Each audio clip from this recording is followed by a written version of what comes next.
여러분을 다 축복합니다. 오늘 하나님께서 이렇게 예배를 드리게 하셨네요. 어찌 보면 저는 가정 예배도 아니고 이렇게 또 예배를 드려야 되니까 참 마음이 아픕니다마는 그래도 이렇게 또 과학의 힘을 빌고 인터넷의 힘을 빌어서 여러분을 이렇게 또 같이 예배 자리에 초청하고 또 여러분들은 예배 자리에 응하여 또 같이 이렇게 동참하게 된 게 너무나 감사합니다. 요새는 말들이 너무나 많아요. 또 우리도 쉽게 또 지금도 저희들은 유튜브를 통해서 예배를 드립니다마는 유튜브에 곳곳에 이렇게 많은 자극적인 자막들에 의해서 우리가 서슴없이 누르고 또 보고 듣기도 합니다. 물론 보다가도 끊을 수 있는 선택이 시청자들에게 있지만 그러면서도 몇 마디 듣게 된 얘기가 우리의 지금까지 기존의 생각에 도전을 받게 되고 또 가장 중요하다고 여겼던 신앙의 일들에도 우리는 악영향을 받기도 하지요. 많은 말들이 있습니다마는 그런 중에도 저와 여러분들은 끝까지 하나님 말씀을 붙들어야 합니다. 그 하나님 말씀을 붙들지 않으면 우리는 세상에 휩쓸려 가지 않을 수가 없어요. 운전자가 운전대를 놓치게 되면 크나큰 일들을 경험하게 됩니다. 어느 해외 뉴스를 보니까 글쎄 외국에서 요새 자율주행차들이 많잖아요. 그런데 그 자율주행차를 몰면서 누가 핸드폰으로 영화를 보고 그리고 전혀 운전을 하지 않았고 운전대에서 손을 뗐다는 거예요. 그러고는 길가에 세우는 순찰차를 들이받게 되었습니다. 큰 사고가 일어나게 됐어요. 자율주행차를 만든 회사에서도 자율주행차를 운전하지만 그래도 결코 운전대에서 손을 떼면 안 되고 운전자가 부주의하게 되면 큰 사고가 있다는 것을 다시 주지시켰습니다.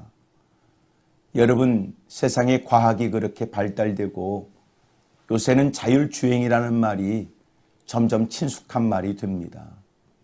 사람들이 손을 놓고도 얼마든지 입력 아래 자신의 목적지가 여러 가지 많은 장애물 또 도로의 상황을 극복해 가면서 원하는 곳에 데려다 줄 수 있는 세상이 됐는지 몰라도 결코 우리의 신앙생활에 있어서는 하나님의 말씀을 더욱 견고히 붙잡아야 됩니다. 한 걸음 더 나가서 하나님 말씀에 우리가 사로잡히는 삶을 살아야 된다고요. 성령 충만의 삶이라는 건 그것을 의미합니다. 내가 필요를 따라 성령의 은혜를 구하는 게 아니라 날마다 성령님께 사로잡힌 바 되어져 성령님이 깨닫게 하시고 가르쳐 주시고 생각나게 해주시는 그 말씀과 그 지도를 쫓아 살아가는 삶을 살아야 된다는 걸 말하지요. 오늘 성경 시편 1편은 우리에게 잘 알려져 있는 말씀입니다. 하지만 혹 우리가 익숙하기 때문에 가볍게 여기는 건 아닌지 잘 알고 있기 때문에 진지함으로 대하는 모습을 잃어버린 건 아닌지 우리는 잘 생각해 봐야 합니다. 오늘 말씀이 우리에게 말보다는 말씀대로 살아야 된다. 말에 휘둘리면 안 된다. 라고 하는 오늘 말씀의 제목을 따라 오늘 성경이 우리에게 뭘 가르쳐 주는지 첫째, 그것은 시편 1편 1절이 복이 있는 사람 이렇게 시작을 하고요. 그리고 6절의 마지막에는 악인들의 길은 망하리로다 이렇게 되어 있습니다. 복으로 시작했는데 시편 1편은 악인이 망하는 곳으로 끝나게 됩니다. 이 말은 오늘 성경은 끔찍한 자극적인 말씀이 포함되어 있지만 그것은 곧 저주, 망한다 이런 얘기가 곧 주님이 우리에게 이 말씀을 주시는 목적은 아니라는 겁니다. 시작이 복으로 시작하는 것처럼 주님은 우리에게 복을 주고 싶으신 거예요. 복 받아라는 겁니다. 복된 삶을 누리라는 거지요. 하나님은 복을 주시겠다는 거예요. 하지만 주님이 저주도 있다는 걸 상기시키시고 악인들은 망하게 된다는 것도 가르쳐 주시면서 절대로 복음 받되 망하지 말라는 뜻입니다.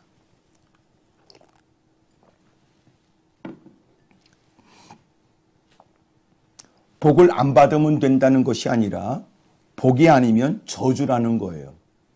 그러므로 복된 삶을 사시기를 바랍니다. 저와 여러분들은 이렇게 악인들처럼 망하게 되고 저주받는 일이 있으면 안 됩니다. 하나님께서 우리에게 은혜를 베풀어 예수님이 이 땅에 보내셨으니 우리는 분명코 예수님을 믿음으로 예수님을 구주로 삼아 우리는 복된 인생입니다. 사랑하는 여러분, 무엇보다도 복이지 여러분 저주스럽고 망하는 삶이 되면 안 됩니다. 당신은 복 있는 사람입니까? 아니면 악인들로서 점점 더 비참한 영원히 멸망의 길을 걷고 계시는 겁니까? 오늘 성경이 우리 가르쳐 주는 건 하나님은 우리 모두가 복 있는 사람, 복된 사람이 되기를 원하신다는 걸 하나님이 천명하시는 말씀입니다.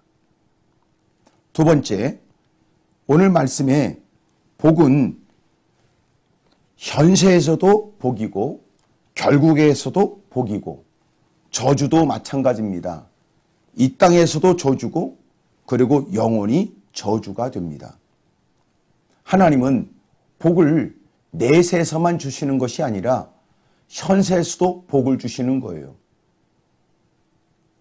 사랑하는 여러분 뿐만 아니라 저주도 마찬가지.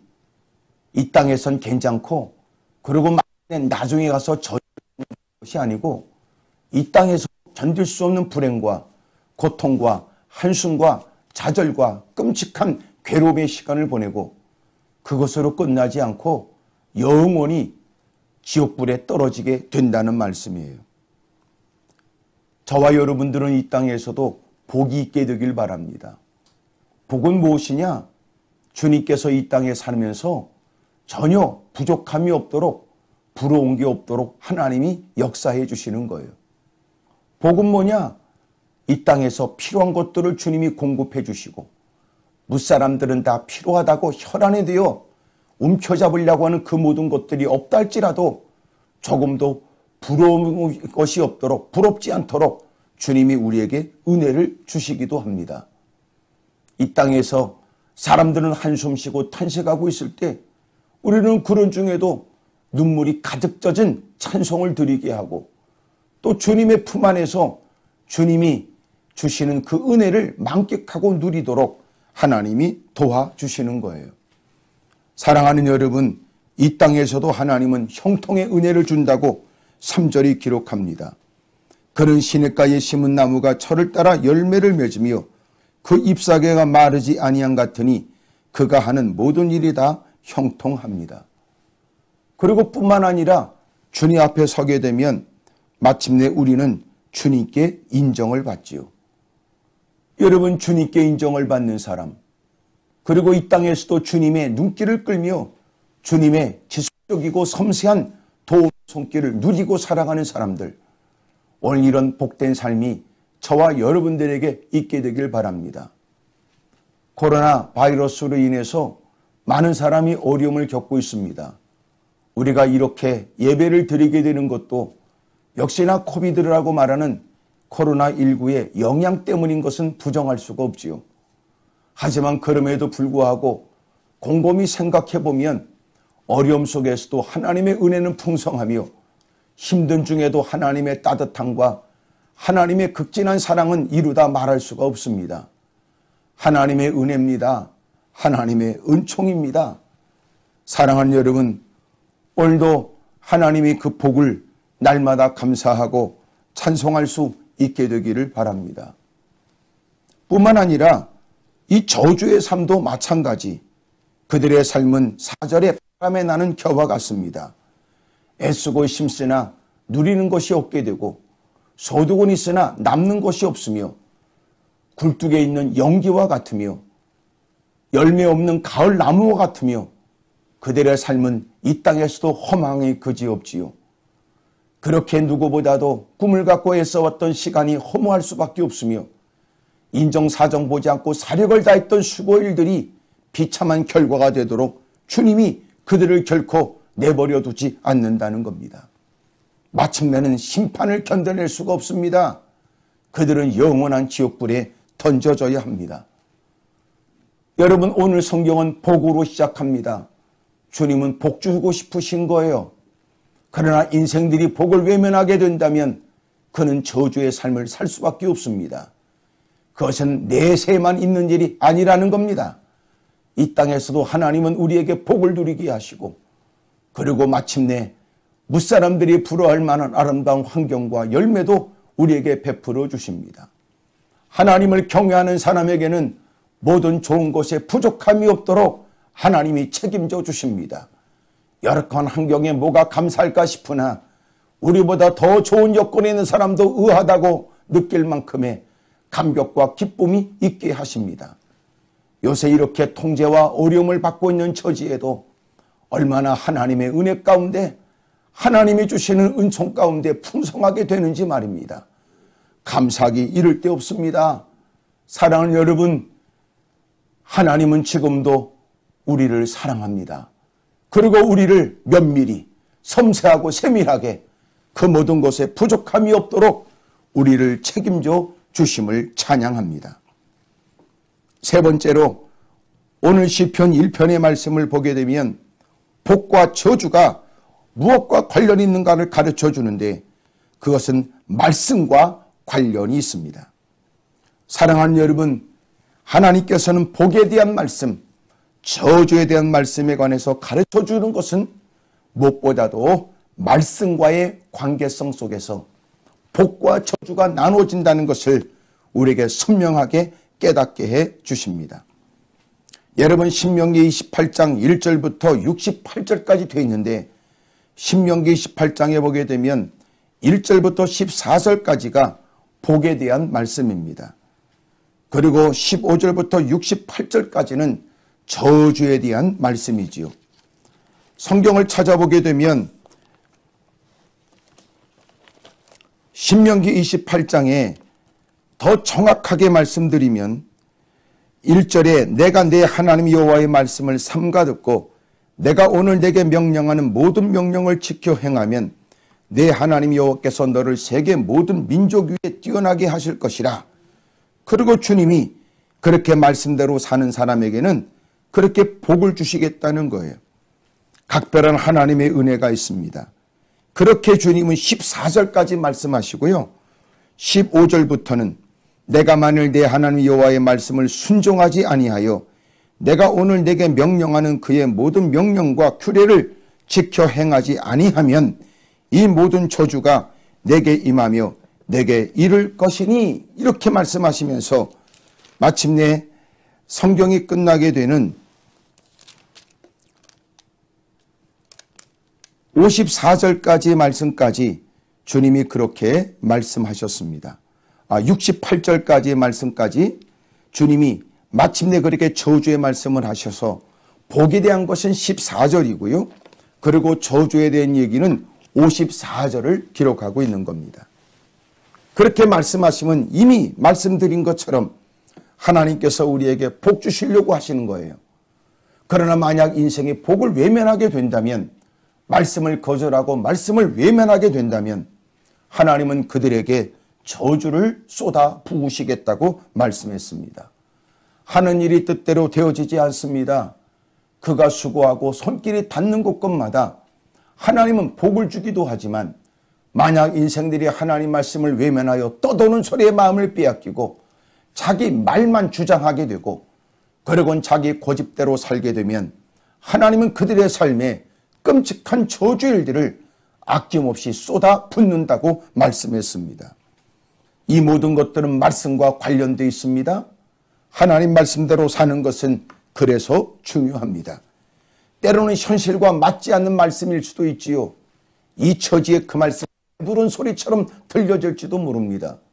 하지만 그러나 하나님은 우리의 형편을 모르지 아니하시고 우리의 모든 일을 지금까지도 책임져 주셨고 앞으로도 책임져 주셔서 복된 길을 걷게 하시려고 하나님이 유의서 우리에게 들려준 말씀이라는 것을 한시도 잊으면 안 된다는 겁니다.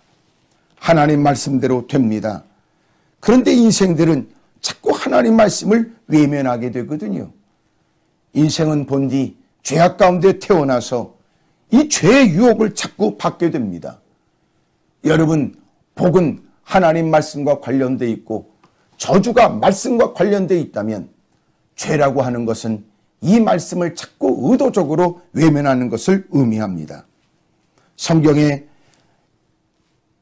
1절에 기록하고 있는 것처럼 악인들의 꾀란 말이 꾀. 여러분, 하나님의 말씀을 그는 거역합니다. 그 다음에 죄인들의 길에 들어서서 마침내 노닥거리며 이 말 저 말을 즐겨가며 마침내 동행하는 모습을 우리는 연상할 수 있습니다. 마침내는 오만한 자들의 자리에 앉게 되지요. 오만한 자들이 내뱉는 그들의 거만스러운 말들, 하나님을 전혀 아랑곳하지 않는 그들의 모습들 말입니다. 여러분, 그들이 거들먹거리고 몸부림치는 모습들, 특별히 시편 2편을 보게 되면 어쩌여 이방 나라들이 분노하며 민족들이 헛된 일을 꾸미는가.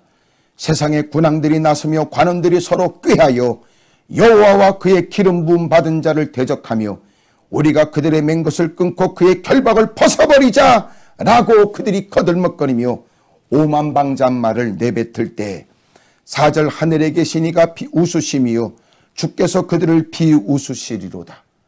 여러분, 인생들이 거만한 자리, 오만한 자리에 앉아서 거침없이 내뱉는, 하나님을 부정하고 하나님 말씀에 대적하여 내뱉는 얘기들, 갖고 있는 힘, 손에 쥐고 있는 권력, 그들이 무사람들이 무시할 수 없는 그 모든 배경을 가지고 거들먹거리는 그 모든 모습에 관해 주님이 비웃는다고 말씀하시잖아요. 여러분, 죄는 무섭습니다. 하나님 말씀을 맞설려고 하는 이 모든 모습들이 우리 모두에게도 있다고요. 그러므로 주님은 너희들은 저주받지 말고 복된 삶을 살라고 가르쳐줍니다. 여러분, 복을 받으라고 주님이 가르쳐준다고요. 그럼에도 불구하고 우리는 하나님 말씀대로 살려고 하는 모습보다는 죄의 유혹 앞에 너무나 갈등을 느끼고 비틀거리고 쓰러지곤 합니다. 특별히 죄의 특성을 성경에서 가르쳐주는데 이 죄가 어떤가 성경을 보시라고요. 보니까는 악인들의 꾀가 마침내 죄인들의 길로, 그리고 죄인들의 길은 오만한 자들의 자리로 이어지게 됩니다. 여러분, 죄는 무엇보다도 반복성이 있습니다. 반복성. 여러분, 죄는 한 번 짓고 끝나는 게 아닙니다. 죄는 또 지을 가능성이 있습니다. 또 죄는 지으려고 하는 자꾸만 마음을 갖게 만듭니다. 죄는 또 짓고 또 짓고 또 짓게 만듭니다. 한 번으로 끝나지 않습니다. 그러므로 사람들이 죄 문제를 회개했거든 날마다 그것으로부터 자유할 때까지 날마다 성령의 충만함을 늘 유지해야 합니다. 만약 우리가 지난날의 죄를 끊은 듯하고 교회를 출석하고 남달리 제자 교육도 받고 남다른 직분자라고 하는 그 직분을 소유했다 할지라도 그 죄로부터 자유할 수 있는 건 아닙니다. 사랑하는 여러분, 죄는 또 반복할 가능성이 크단 말이에요. 누구도 자신할 수가 없습니다. 날마다 그래서 주님의 은혜 속에 사는 걸 잊으면 안 되고 그 죄를 경계하여야 합니다. 여러분, 죄는 영원성이 있습니다. 다시 말하면 죄를 짓고 이 땅에서 내가 기억해서 잊어버렸다 하여 죄가 없는 건 아닙니다. 내가 기억도 나지 않는다 하여 자유할 수 없습니다. 여러분, 끔찍한 죄를 저지르고 술에 취해서 기억도 나지 않는다고 하는 얘기가 얼마나 많은 사람들을 분노케 합니까? 설령 그가 기억나지 못한다 할지라도 많은 사람들이 시간이 지나면 과거에 안타깝고 힘들었던 모든 지난날의 불상사, 지난날에 그렇게 끔찍했던 일들을 다 잊어버릴지도 모르지요.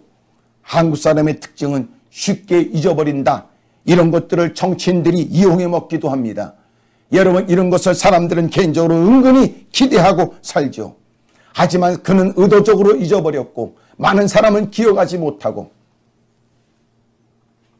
그렇게 사람들은 일부러 들춰내지 않으면 기억도 나지 않는 일로 여길지도 모르지만 그러나 죄가 그런다고 없어지는 것 아닙니다.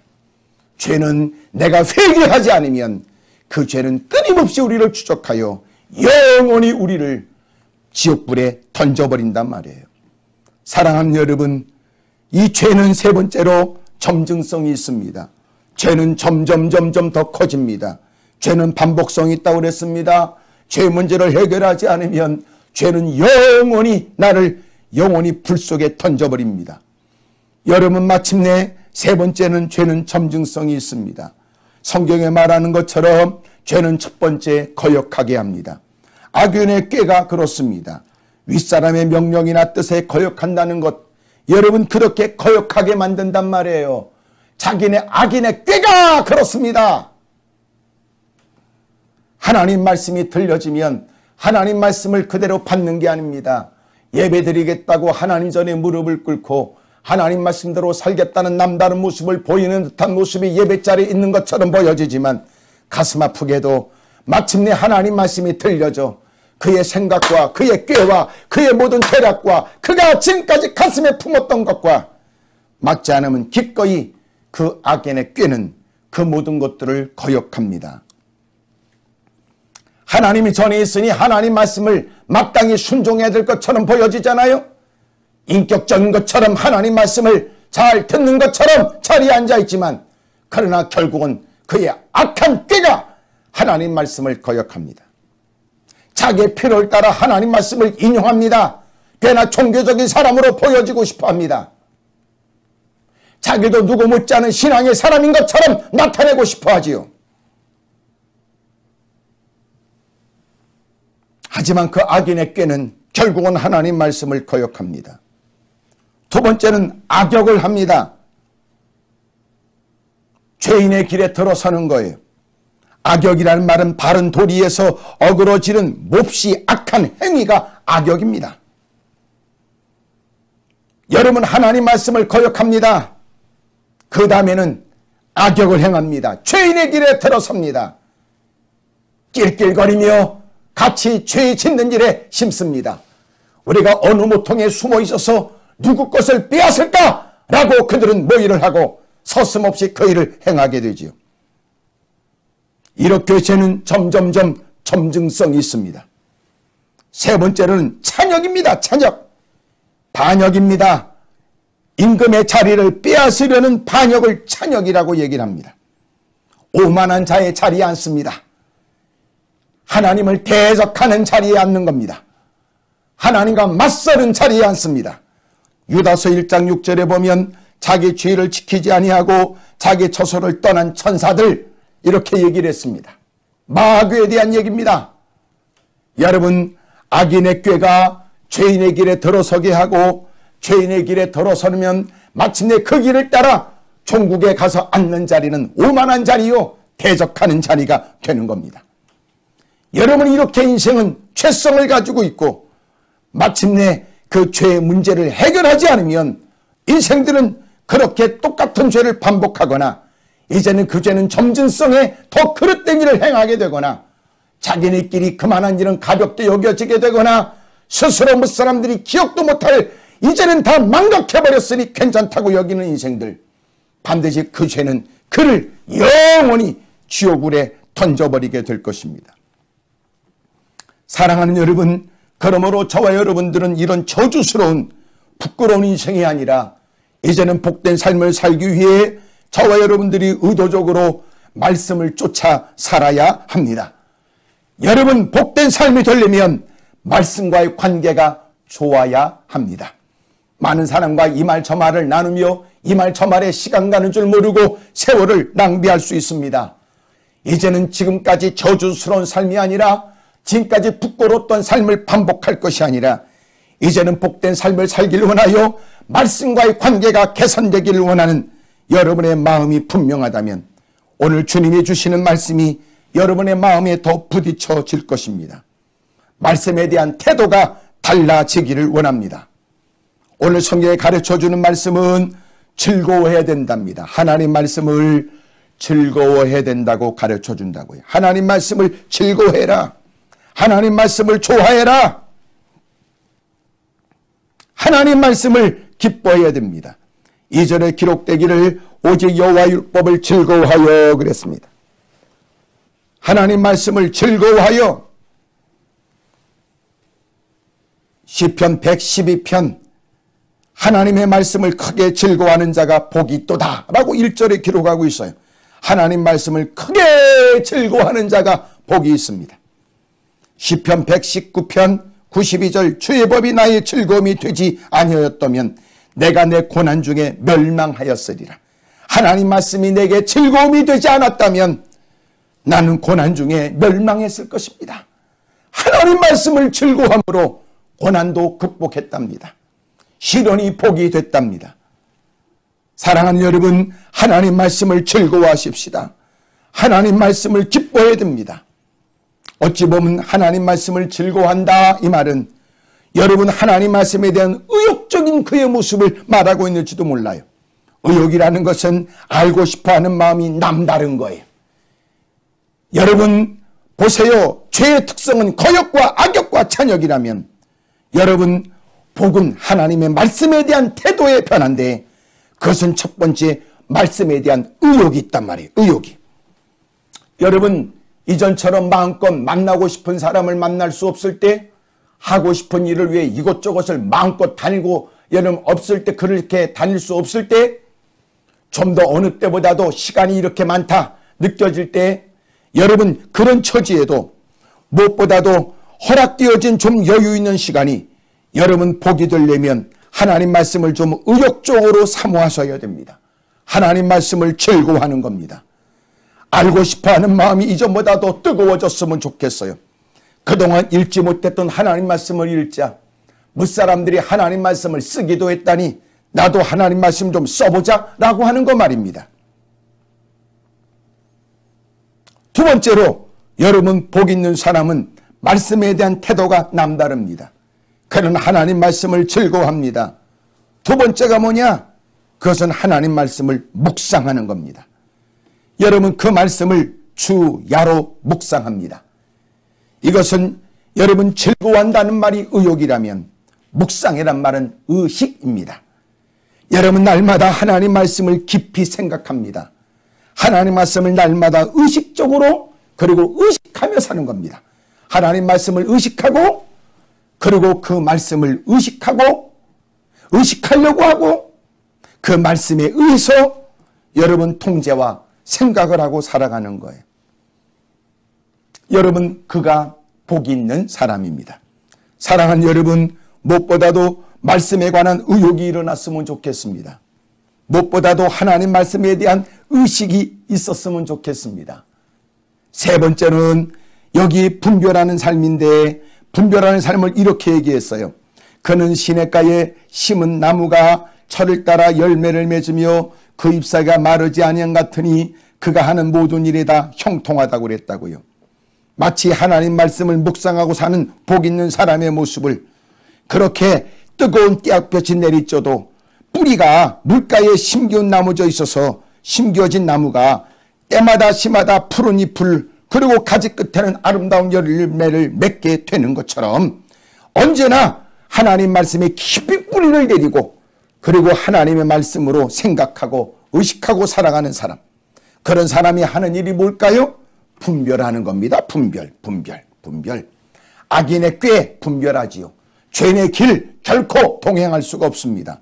오만한 자의 자리, 아무리 그 자리가 휘황찬란하고 금빛이 나고 그것이 그렇게 에메랄드 여러분 다이아몬드가 박혀있는 아주 멋진 무사람들이 보기에도 눈을 뜨고 제대로 볼 수 없을 만큼 찬란한 자리라 할지라도 결코 우리는 그런 일을 분별합니다. 결코 우리는 그런 일에 마음을 뺏겨서는 안 됩니다. 우리는 이 모든 일에 있어서 하나님 말씀으로 분별하는 것입니다. 사랑하는 여러분, 무엇보다 복 있는 사람이 되기를 원한다면 이제부터 말씀에 대한 태도에 분명한 변화가 일어나게 되기를 바랍니다. 세상에 많은 사람들이 이 말 저 말을 합니다. 그리고 말을 하면서도 마음에 두려움이 있고 그런 말씀을 또 그런 얘기를 듣는 사람 역시 마음의 불안함이 옮겨갑니다. 여러분 지금 가장 위험한 게 뭔지 아세요? 코로나 바이러스가 위험한 게 아니에요. 전염성이 강하다는 코로나 바이러스에 대한 문제가 아니에요. 전염성은 강한데 아직도 치료제가 개발되지 않았다. 아직도 백신이 개발되기에는 좀 더 많은 시간이 필요하다. 개발된다 할지라도 강대국이 전부 다 그 모든 걸 독점하여 그렇게 힘들고 어려운 사람들은 그렇게 바이러스를 대체할 수 있는 치료제, 때로는 백신을 그렇게 도움을 받을 수 없다는 많은 얘기들이 들려지지요. 여러분, 지금 많은 사람들이 온통 관심은 바이러스입니다. 경제도 바이러스 때문에 앞으로 어떻게 될까 사람들은 예측 불허입니다. 지금 힘들고 어려운 처지 어떻게 버텨낼까 고민하고 있습니다. 사람들의 개인 생활을 통제합니다. 이제 나라에서도 전염병을 통해서 이제는 통제가 합법화되고 통제 일들을 서슴없이 행하고 모든 사람도 어쩔 수 없이 이런 모든 일들을 수긍하게 되었습니다. 그러나 더 큰 문제는 바이러스의 문제가 아니라 바이러스에 대한 얘기로 인한 두려움입니다. 두려움. 이 두려움은 바이러스보다도 더 큰 바이러스입니다. 사람들은 특별히 뾰족한 방법이 없습니다. 대안이 없습니다. 그럼에도 불구하고 사람들은 우왕좌왕합니다. 생활의 균형이 깨져버렸습니다.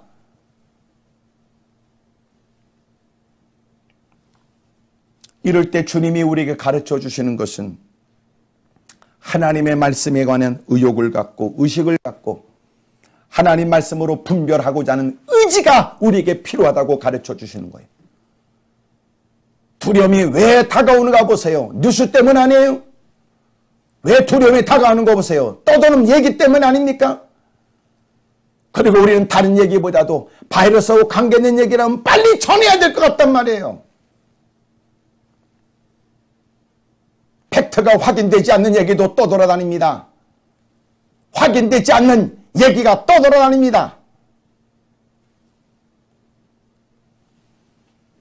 바이러스 문제는 거짓말이라는 것도 가짜 뉴스겠지만 바이러스는 마치 정복할 수 없는 일인 것처럼 말하는 것도 가짜 뉴스고 사람들은 확인되지 않는 얘기를 쉽게 떠버립니다. 오늘 같이 예배를 드리면서 시작에 시편 91편을 읽었습니다마는 시편 91편은 우리가 자주 접하는 말씀이기도 하지만 안타깝게도 그곳에 있는 전염병에 대한 말씀이 우리의 가슴에 느껴지지 않았어요. 근데 이 시대에 시편 91편에 있는 전염병에 대한 얘기가 얼마나 가슴에 부딪혀지는지 말이에요. 주님이 우리를 보호해 주신답니다. 주님이 전염병 속에서도 우리를 책임져 주실 줄로 우리는 믿어요. 하나님 말씀 속에 다 담겨져 있습니다. 역사가 담겨져 있고 미래가 담겨져 있고 우리가 전혀 예측하지 못한 다가오는 모든 문제 앞에 어떤 태도, 어떤 자세, 우리가 해야 될 일이 무엇인가를 성경에 가르쳐주고 있는 답도 거기 다 담겨져 있잖아요. 사랑하는 여러분, 오늘 마지막 한 예화를 들고 말씀을 마치려고 합니다. 우리가 잘 알고 있는 사울에 대한 얘기입니다. 사울 왕입니다. 이스라엘의 첫 번째 왕. 사울은 하나님께서 그를 기름 부어 사무엘을 통하여 세웠습니다. 하나님 말씀대로 순종해야 될 이유가 있는 사람이고 자격이 없는 처지에도 주님이 세웠으니 더욱더 자발적으로 주님을 기쁘시게 하려고 애써야 마땅한 사람입니다. 하나님께서는 사무엘을 통하여 일전에 이스라엘 백성들이 출애굽할 때 도전했던 아말렉 사람들 그들을 전부 다 죽이라고 주님이 말씀했습니다. 죄에 관해선 잊지 아니하시는 주님, 죄를 어떻게 다루시는지를 분명히 가르쳐 주시는 주님, 마침내 사울 왕에게 그 모든 일들을 그에게 맡겨 마침내 그들을 다 죽이라고 말씀했습니다. 아낌없이 말이지요. 사울이 그 전쟁에 응하게 됩니다. 하나님 말씀대로 순종하는 것처럼 보여졌습니다. 하나님은 그들의 크나큰 승리를 주셨습니다. 그리고 마침내 그 모든 이들은 하나님 말씀대로 순종해야 했었습니다. 하지만 안타깝게도 살찐 짐승들을 끌고 왔지요. 그리고 왕 아각을 끌고 왔습니다. 죽여야 될 대상이었습니다. 없이 해야 될 일들이었습니다. 그런데 마침내 그 사실을 사울은 숨겼습니다. 하나님의 모를 리가 있나요? 사무엘을 통하여 그를 지적합니다. 왜 당신은 하나님 말씀을 버렸습니까? 그의 핑계가 뭔가 보세요. 제사 드리기 위해서 그렇답니다. 하나님이 제사 드리기 위해서, 하나님께 제사 드리기 위해서 하나님께 불순종했다는 뜻입니다. 우리가 잘 아는 것처럼 순종이 제사보다 낫다는 말씀이 그래서 나오게 된 거 아닙니까? 사랑하는 여러분, 하나님이 원하시는 건 말씀대로 사는 거예요. 예배를 드리는 이유도 거기에 있습니다. 예배를 고집하는 것도 거기에 있습니다. 예배를 마친 다음에도 우리는 하나님 말씀대로 살아가는 모습을 보여야 됩니다. 그 모든 것들이 말씀이 시작인 것처럼 우리는 하나님 말씀대로 살아야 합니다. 사무엘은 그에게 당신이 하나님 말씀을 버렸으므로 하나님도 당신을 버립니다. 사랑하는 여러분, 복과 저주는 말씀과의 관계입니다. 우리는 그가 지금 어떤 것을 손에 쥐었느냐, 얼마큼 많은 물질을 쌓아놨느냐, 그가 지금 어떤 처지에 있느냐를 따지고 우리는 복과 저주를 말하지만 복과 저주의 모습은 말씀과 관계에 있습니다. 말씀 따라 사는 사람이 간혹 고난과 고통을 당할지 모르지만 반드시 그것은 복입니다. 너희가 나 때문에 핍박을 받는다는 것은 복이 있다. 너희가 나 때문에 고난을 당한다면 너희들은 반드시 복이 있다. 사랑하는 여러분, 하나님 말씀을 잊어버리면 안 됩니다. 떠도는 말 때문에 말씀을 망각하면 안 됩니다. 많은 말들이 난무하는 중에도 하나님 말씀을 기억하시죠. 의욕적으로 하나님 말씀을 살피십시오. 의식적으로 하나님 말씀을 생각하십시오. 의지적으로 하나님 말씀으로 매사에 분별하십시오. 그리고 끊임없이 다가오는 원수막의 도전 앞에 우리는 단호하게 뿌리치고 하나님 말씀 따라 복 있는 삶을 살 수 있게 되기를 주의 이름으로 축복합니다. 우리 통성으로 간절히 하나님, 우리가 이제는 말에 휘둘리지 않고 말 때문에 두려움 속에 쌓이지 않고 하나님 말씀을 통하여 위로를 받고 평강이 있고 하나님 말씀을 통하여 날마다 감사와 찬송이 있는 삶이 되게 해달라고 우리 다시 한번 우리 통성으로 뜨거운 마음으로 기도하겠습니다. 사랑과 내가 많으신 하나님 아버지,